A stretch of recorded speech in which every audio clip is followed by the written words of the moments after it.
Story time how my husband cheated on me with our son's teacher. It went on for 3 years, right under my nose, and this is how I found out. My son was in one of those TK to kindergarten to first grade to all the way to fifth grade type of schools. So his kindergarten teacher saw him through TK and to kindergarten, and then first grade. First grade, he had a different teacher. So during these 3 years, my husband tried out like different hobbies and was like, I want to be a real estate agent. I want to do this. He had a constant job. He was an engineer, but he had a constant job. He was always doing what he had to do to provide for our family. And he was really nice to me, always giving me gifts, always being really kind. He was always a really, really good husband, but all his hobbies after work was always changing. Like, I want to go to the gym. I want to be in fitness. I want to go to golfing. I want to do this. And I'm not a toxic person. So I would be like, okay, do you, boo? Do you? As long as you come home and you ain't cheating and you're not giving me no reason to not trust you. Because when I tell you, like, his phone was clean, like there was nothing on there that would make me think that he was cheating on me. So he was just doing all these things to like revamp his life. Like he felt like he was having a midlife crisis, and I wasn't gonna be the one to be like, no, don't go try to figure yourself out. So okay, boom. So we are at the Ontario Mills. Let me take you to the day that I finally catch him. Shout out to the IE, and I'm with my girlfriend, and we're in the food court, and she's like, isn't that Lewis, which is my husband's name, Lewis right there? And I'm like,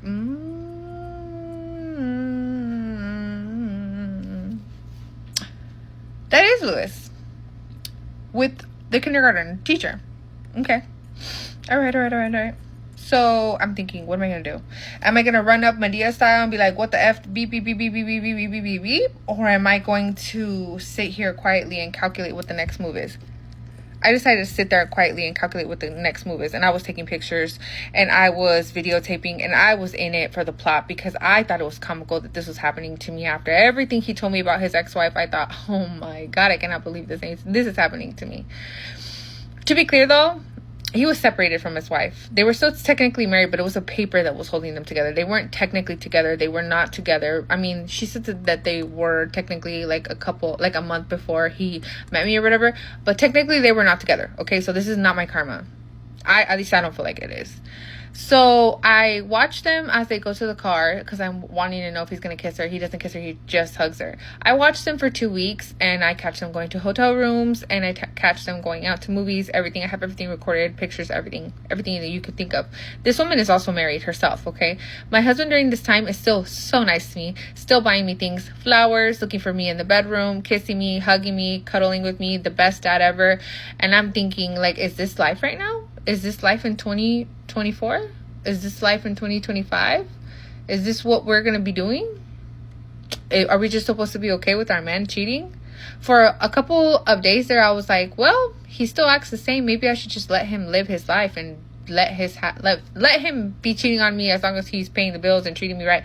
But then my mom's voice came in my head telling me to not be quote unquote, excuse my language, mamona. So I decided it was time to finally confront my husband. So one day when he got out of work, I had it on the TVs, I had it all over the walls, and I confronted him. And he said, how long have you known? I said 2 weeks. And he said, it means nothing. I don't love her. And I'm like, it's been going on for how long, Lewis? And he's like, it's been going on for on and off 3 years. I'm so sorry. It began as something just like because I just felt like I was going through a midlife crisis and I wanted to feel, and she was bored and this and that. And then that's when I was like, let's go tell her husband. He begged me not to. So did she, because it was like a scene out of Empire. When I confronted her, she was giving me like boo boo boo, she, you know, that boo boo kitty stuff. Yeah. I went to go tell her husband, and me and her husband sat down and we both decided that we were going to forgive our spouses because we both said, okay, you know, they both don't want to be with each other. They want to be with us. You know, let me know if she tries to talk to him, blah, blah, blah, blah, blah. That's it. For 1 whole year, we didn't worry about nothing. And then their affair started back up, and her husband came to tell me, and I was done. And I left my husband for good, and I got my divorce, and I started a new life with the girl's husband. Yeah, the one that she divorced. Yeah, we got together now. And now we're in a relationship. And we're happier than ever. So, I mean, is it a plot twist? Or is it one of those when life gives you lemonade? I know people judge me. But as long as we're happy, right? As long as we're loved, we're happy, the kids are happy, there's no bad blood. Me and my ex are fine. Me and my husband's ex-wife are fine. We actually all really get along. People think it's weird, but I thought I just wanted to tell my story because you just never know don't let your husband keep you from finding your real husband. Every time I think I miss bedside nursing, I'm reminded of the time where I had a patient that was strict NPO because they were major aspiration precautions. I'm talking, you are holding a cup of water and they see that cup of water from across the room and they start choking. Choking on their spit, choking on their saliva. It was bad. Strict NPO. We had signs all over the room. NPO, do not feed. Don't put anything in this patient's mouth. They will choke. They will die. Okay? And grandma was also very confused. Alert and oriented times -3. You ask grandma what is today's date, she will tell you yellow. Okay? Grandma didn't know nothing. She didn't know what was going on. She was very confused. All she knew, she was thirsty and we weren't giving her water. And so halfway through the day, the patient ends up getting a visitor. And now the family member walks into the room. I'm at the nurse's station minding my business. Because who am I to stand in the way of you having a lovely visit with your grandma? They ain't got shit to do with me, baby. I'm at the nurse's station minding my business. Now, when this is what I imagine happened, the family member walks into the room and the first thing grandma says is, I'm thirsty. They're not giving me water. I'm thirsty. And now this family member, who I've come to realize probably wasn't the brightest, knowing that their grandma is confused and then possibly, or you had to have seen all of the signs all over the room that say, do not feed, NPO, no, check in with the nurse, ignored all of that and said, I need to give my grandma something to drink because my grandma is thirsty. And they gave their grandma something to drink. From what? I don't know. Where did they get a cup? I don't know, because there was none in the room. They give grandma something to drink, and grandma immediately starts to choke, as one does when they are aspiration precautions. And grandma starts choking, and it's kind of bad. But the family member doesn't say anything. They don't come out to the nurse's station to come and get the nurse. They don't push the call bell. Hey, grandma's choking. No, nothing. I'm alerted to all of this mayhem happening in the room because my patient was on continuous O2 monitoring. Okay, they're hooked up to tele, continuous O2, and I could see their beautiful pleth, that gorgeous wavelength on the telemetry screen, and their oxygen was 97-98% on 3 liters of oxygen. All of a sudden, tele alarms start going off. I look over, O2 sat has now plummeted to like 85%, and the pleth is still beautiful. And I'm like, what is going on? Did grandma pull off her O2 or something? Which, like, that's not one thing. Grandma's confused, but she was not pulling off her oxygen. Okay, so I go into the room like, hey babe, what's going on? What's happening? Grandma is choking. Lips are blue. Grandma is choking. And the family member is unfazed. And I'm like, what the hell is going on in here? Like, what? At this point, what did you do to my grandma? And she's like, oh, she does this all the time at home. She'll be fine in a few minutes. Now, grandma was admitted for aspiration pneumonia. I now know, I see how we got to where we are. Story time on how my mom found out that I was 16 and pregnant. So if you don't know me, I had my first daughter at 16. I'm 28 now and she's 12. So before I go forward with the story, my mom was an amazing mom. She literally did everything by the books, did everything right. Me and my sister just was really fucking sneaky. And I'm saying my sister because my sister was pregnant as well. We are also identical twins, and no, we did not plan it. So I met my daughter's dad at a party, literally a party. Mind y'all, keep in mind that I'm 16 years old. I say that to say that the only reason why I was attracted to him is because I thought he could dance. I told my friend, like, oh, I think he's cute. After we all left, we were all walking home from the house party. She said something to him, and that is how we met. Long story short, y'all, I ended up getting pregnant. When I got pregnant, I was in denial. I never took a pregnancy test. I only based it off the fact that I didn't have a period. Obviously, I didn't tell my mom. I told my twin sister, and she said that she was pregnant too. So twins ovulate at the same time. Well, at least me and my sister do, and we still ovulate at the same time, still to this day. It's crazy. So months and months pass, y'all. We don't say anything to our mom about us feeling like we're pregnant. We're so young, we don't even know that there's like other options. Like you could take a plan B, you can weigh out your options. We don't even think about any of that. So we just let the time pass. One day my mom calls us down. It's me, my sister, my little brother. He's 5 years younger than us. And then we had like a baby brother at the time. I think he was like two or three. She called us down and she's like having a family meeting, and she wants to tell us that she's expecting another son. Or she was expecting. I don't think she knew what she was having at the time, but she was expecting another baby. When she told us that, me and my sister looked at each other and we was just quiet. All right, y'all, my phone is about to die, so I'm gonna have to hold it like this. But yeah, so she told us that she was expecting. Me and my sister, we thinking like, oh my fucking gosh, it is about to be three pregnant females in this household, and there's about to be 3 babies. I remember my mom asking us, like, y'all not happy? Like, why are y'all so quiet? Because we was so in tune with our little brother that we had, that she had. We were asking to have him at nighttime. Like, we wanted to hold him, feed him, wash him up, all types of stuff, y'all. We absolutely adored our little brother. So I feel like she was not expecting that reaction. And obviously, we didn't expect to give her that reaction. We just was like, what the fuck? I kid y'all not. After that conversation, my mom was like, I'm putting y'all on birth control. It was a little too late for that though.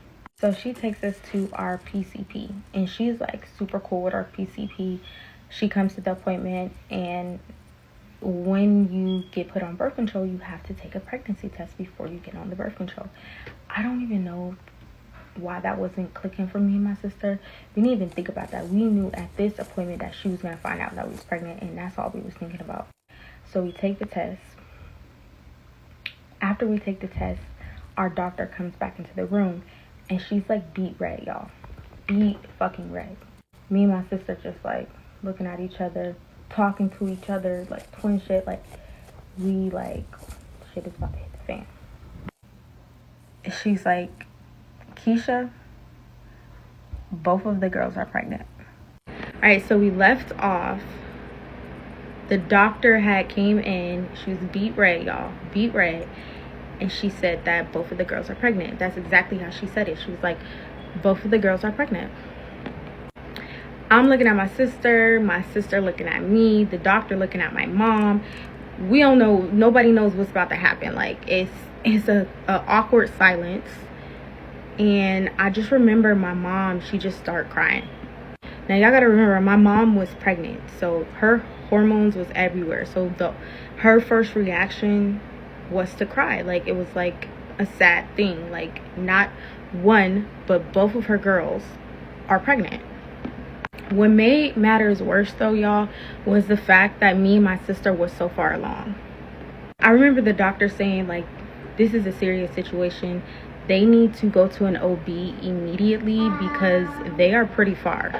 She had made us sit back on the table, and she did like she did some type of exam on our stomach, and like when we sat back, it was all baby, y'all. I just remember the doctor just being like speechless, y'all.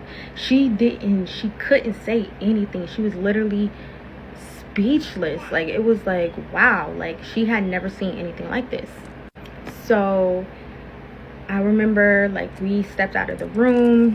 Her and my mother talked for a while. I know that she was really sad. She was really upset, crying and everything like that. So they were just trying to, like, make her feel better about the situation. So you can't just get in with the OB. Like, you do have to make an appointment. It's usually weeks out. And it's the initial appointment. So it's a longer appointment. I remember our doctor had put in a referral to the OB, and that never really happens. And we were able to get in like the very next day. So the very next day after my mom found out about our pregnancy, we were sitting in the OB office. They do an ultrasound because they're concerned at this point about the babies. Like, we're so far, we never had any type of prenatal care or anything. We don't even know how far along we are. We just know that we're pretty far. And we get there where our appointments were like back to back. My mom was there, so I go first. Like, I'm sitting on the table, and they were like, you are 6 months pregnant and you're having a girl. So they was able to tell us the sex of the baby, how far along we were, if the baby was healthy or not. Like, you know, we did like whatever they were able to see on the ultrasound was what we were told. At that point, we didn't have any blood work or anything like that done yet, But that was like the next step. Like, so we did get blood work that day done. We did get blood work done that day and everything like that. My sister went next. She was 6 months as well, and we were 2 weeks apart. Literally, these customers literally have me in my foot's tingling. Like, I swear, like, if you're considering being a server, don't. Literally, don't. And I should show you them because I'm right outside I should show you them, but I'm not gonna. So, I work the overnight shift on weekends, and it is just me. Like, I sit everybody, I serve them, I run the food, I bust the tables, I do all of that on the overnight shift. Nobody is there to help me. Like, I'm the only server. The only other people that are there are the cooks who cook and the dishwashers who wash the dishes. Meaning I have to do everything else for myself. So I'm taking a table's order, right? And obviously, you know, common sense, like, you see only one person around, you think to yourself, oh, okay, they might be the only fucking server working, you know, let me give them a minute. No. First of all, so I'm taking the table, right? And I see them, they're there for maybe 3 minutes. 3 fucking minutes of standing there at the front. 3 minutes. Not even. The lady, this is a couple. The lady walks in. First of all, pause. Rule number 1, you wait at the door. Like, first of all, if I'm at a restaurant and it's taking someone to get there, I'm not just gonna walk in and seat myself. Like, hello, decorum, hello. Like, come on now. Mannerisms, like, common sense, like, hello. Anyway, so she walks in. And then she's like, oh, this is taking too long. Okay, cool. I turn around. I'm like, excuse me, ma'am. Like, if you don't mind waiting for me at the front, it is just me right now.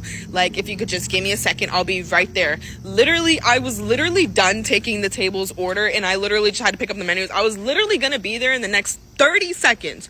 30 seconds, bro. So she walks back to the front. She walks over to the other side, which is closed, by the way. There's nobody over there except for the server that's getting ready to leave, and then my stuff, because that's where we sit, right? So she walks over there looking around for a manager, I guess.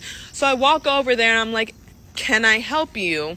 And she's like, I need a table. And then fucking I'm gonna show you guys.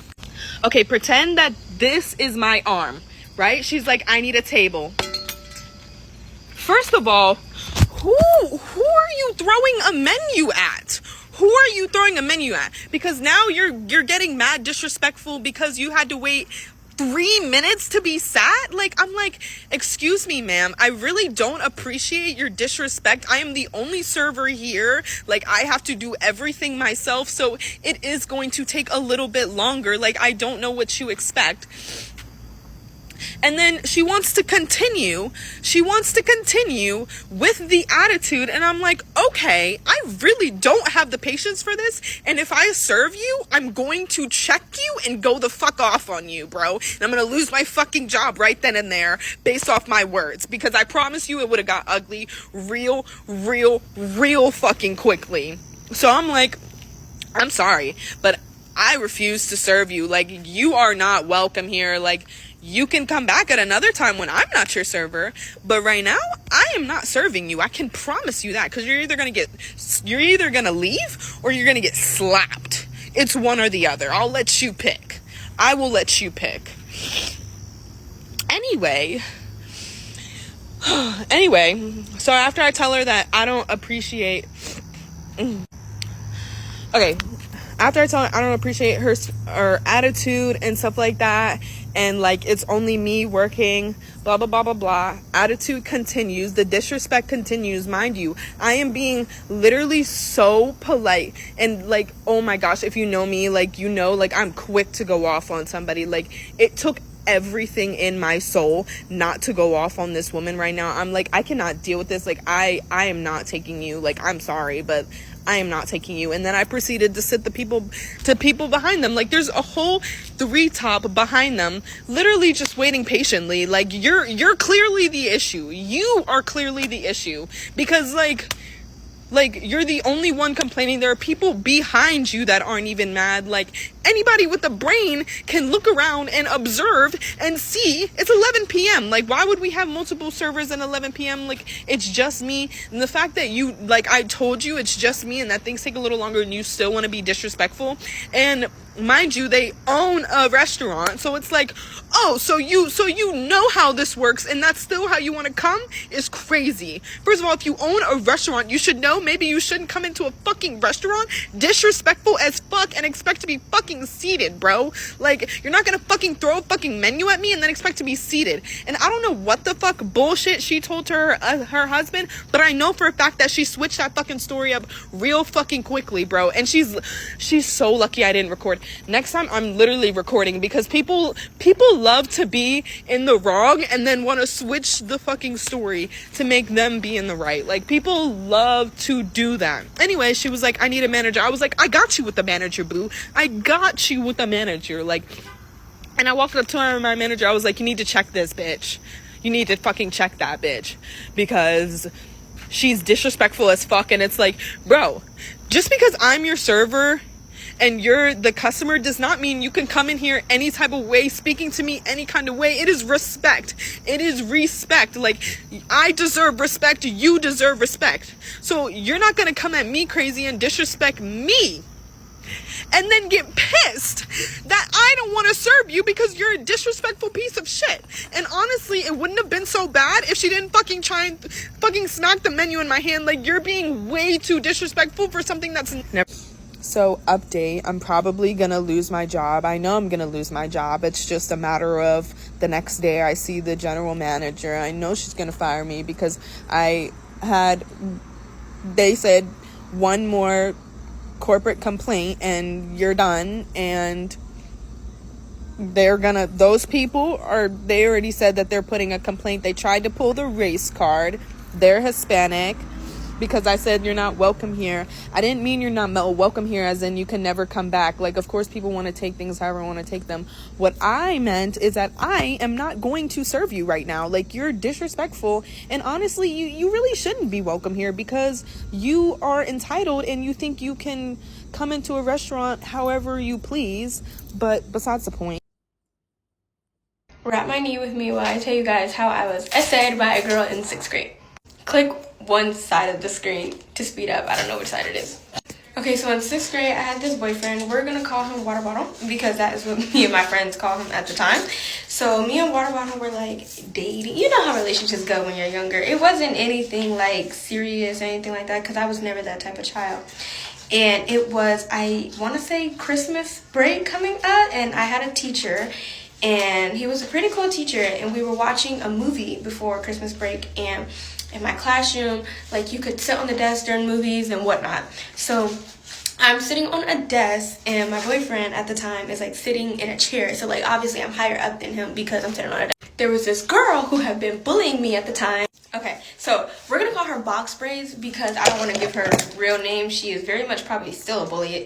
But so Box Braids at the time was bullying me because I was basically a late bloomer. Also, we're gonna say she was bisexual at the time. She might be fully gay now, but she was bisexual. And she really just liked me. But, you know, it was like the bullying thing that went on when you're in school. And, like, that was how you showed that you like kids. But, like, I was a sensitive kid, and that shit used to be hurting me.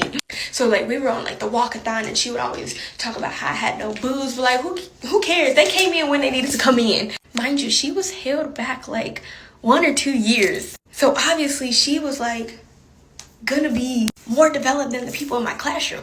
Also, I was really little. I was like one of the smallest in my class. So she would always bully me. One time she stuck her hand in my shirt, asking why I was wearing a training bra, this and the third. Just stupid bully stuff. So we're watching a movie. My boyfriend at the time has his hand on my thigh. Like, nothing weird, just like it's there. She is like taunting me. I can't remember what she was saying, but she was like saying some weird stuff. She walks up behind me and she hugs me from behind me like this. And I'm like, Boxberry's like, get off of me. Then I'm trying to be nice. I'm like, please get off me. I don't want you touching me. And this and that. And she's like, why? I'm like, no, I just don't want you touching me. Now, my boyfriend, Water Bottle, had a friend named Pineapple. That was his code name at the time. And I was good friends with Pineapple. Pineapple was like, yo, like, stop touching her. Like, stop touching her. Water Bottle, like, yeah, stop touching her. This, that, and the third. They was real cheese back then. She obviously does not listen because she's a bully. And she proceeds to stick her hand down my shirt. All right, like I said, she had done that before. But, like, it was, like, not in my trainer bra. This time she sticks her hand in my bra and like, it's not much there. And she attempts to grip and grab it. So now I'm like getting uncomfortable and she still has her arm around me. So she's kind of like holding me down onto the desk. I got interrupted. I don't know where I was, but she was holding me down. And now they all kind of like getting up. And my friends over there, they were kind of near, but they weren't. And they kind of see and they like, whoa, what's going on? So she proceeds to stick her other hand in my pants and in my underwear and try to stick her fingers in you know what. Now I'm really uncomfortable. So I'm not gonna take that. But like I said, I was small and she was a lot bigger than me. I hop up from the desk and we have a substitute. I forgot to mention that. We have a substitute because my teacher left. Like I said, it was Christmas break. He left early for his vacation and whatnot. So we have a substitute. Substitute is blind, literally staring at the movie like this, like all in all, not even paying attention to the classroom. So I'm like, now basically the whole classroom knows what's going on. I get up and I'm like running over to the other side of the classroom and she is like trying to catch me. Girl, you ain't never wanted no cooler that bad. So I'm running and then I finally run back over to like where it all started. And then the boys are like, the boys that I was friends with, Water Bottle and Pineapple, was like, yo, like you gotta chill out. And then they kind of grab her and that's what ended it.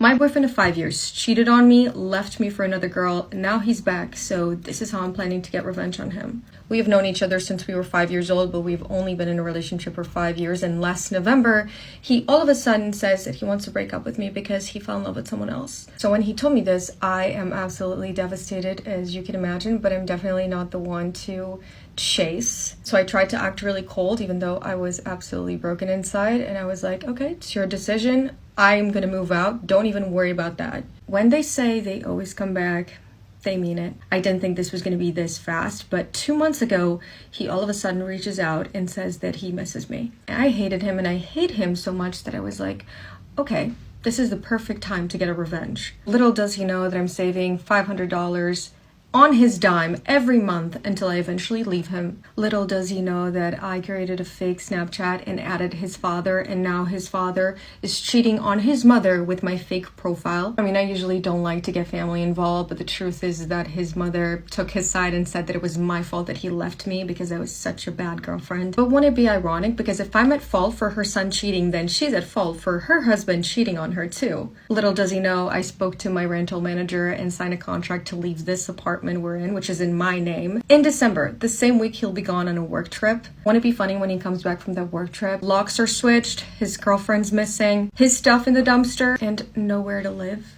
Oh, and did I mention that his dream car is actually in my name because at the time he bought it, I had better credit score. Don't worry, I've already started the process of selling it and it'll be towed to California in the same week he'll be gone on the work trip. I'm planning all this ahead, so in December, when he comes back from his work trip, he's not gonna have his car, he's not gonna have his apartment, and he's not gonna have his girlfriend. He thought he could cheat on me, leave me for another girl, and then come back because that didn't work out without any consequences.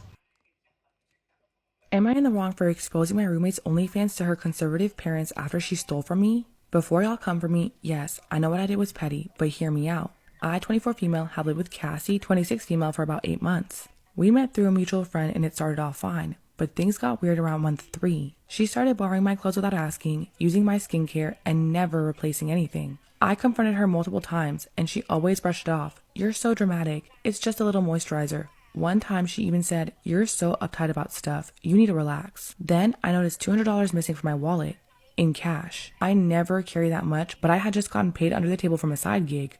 I knew I hadn't spent it. I tore my room apart thinking I misplaced it, but nothing. The only person with access to my room? Cassie. I asked her directly. She denied it, gaslit me, said maybe I spent it and forgot. Maybe someone else came in. but she was so smug about it, I knew it was her. Now, she has an OF, no shade. I knew about it from the beginning and never judged. I saw her phone open on the counter while she was in the shower. She logged in. Curiosity won. I clicked around. She had videos of her using my makeup brush while filming, like applying it between her legs. Yeah, my $40 makeup brush. I was disgusted. So I snapped. I found her mom's Facebook, super Christian lady, created a fake email, and sent her screenshots of her page. Censored. I'm not evil. Within a week, Cassie was sobbing, packing her things, saying her parents cut her off. Now she's blocked me and mutual friends are saying I'm a psycho who ruined her life over a makeup brush and a bad vibe. So, yeah, I ruined her life a little, but she stole from me. She lied. She crossed so many lines. But was I in the wrong?